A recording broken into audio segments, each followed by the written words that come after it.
Gurjar versus Meena की पुरानी लड़ाई फिर सामने आई। क्या है पांचना बांध का वो किस्सा? पानी की आस लगाएगी सियासत में आग। नमस्कार, मैं हूं एकता और आप देख रहे हैं भारत रफ्तार।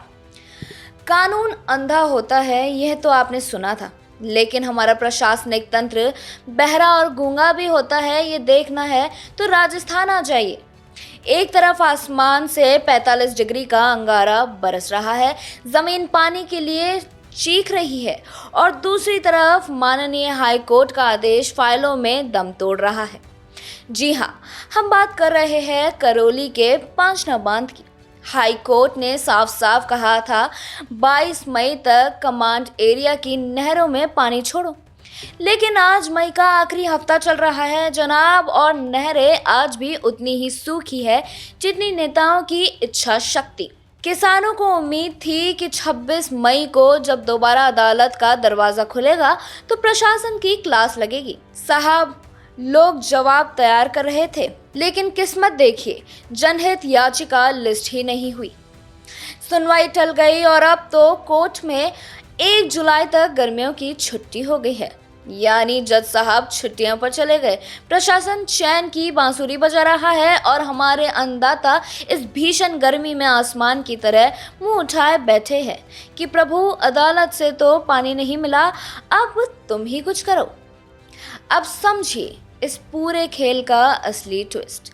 ये कहानी सिर्फ पानी की नहीं है, ये मामला है गुर्जर बनाम मीणा और ओबीसी की उस खाई का, जिसे बांटने में सरकार के पसीने छूट रहे हैं। 20 साल पुराना ये काला चिट्ठा है। एक तरफ बांध के डूब क्षेत्र वाले 39 गांवों के लोग अड़े हैं कि पहला हक हमारा है क्योंकि हमारी जमीनें डूबी है।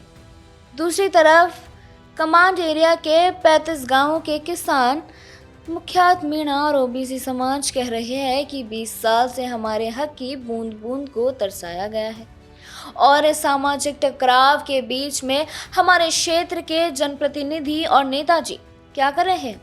वो कोने में दुबक कर बैठे हैं। क्यों? क्योंकि पानी छोड़ेंगे तो एक वोट बैंक नाराज, पानी रोकेंगे तो दूसरा वोट बैंक नाराज। कुर्सी का एक ऐसा खौफ जो न्याय के आड़े आ रहा है, और सत्ता विपक्ष के माननीय नेता दलगत राजनीति से ऊपर उठे। पानी कुदरत की देन है, आपकी बपोती नहीं। अगर समय पर पानी नहीं मिला तो अगला फसल चक्र बर्बाद हो जाएगा, ग्रामीण अर्थव्यवस्था वेंटिलेटर पर चली जाएगी। किसान संगठन चिल्ला चिल्ला कर कह रहे हैं कि टकराव नहीं, समाधान चाहिए। कमांड एरिया को पानी दो और बाकी जगहों पर लिस्ट नहरों का इंतजाम करो। पर सुनता कौन है? तो क्या मान लिया जाए कि प्रशासनिक इच्छा शक्ति अब सिर्फ कागजों पर चलती है? क्या जुलाई में जब अदालत खुलेगी तब तक किसानों के खेत रेगिस्तान बन चुके होंगे? आपको क्या लगता है, क्या जुलाई में इस 20 साल पुराने नासुर का कोई स्थायी समाधान निकलेगा? आपकी राय कमेंट में ज़रूर बताएं और भारत रफ्तार देखते रहें। धन्यवाद।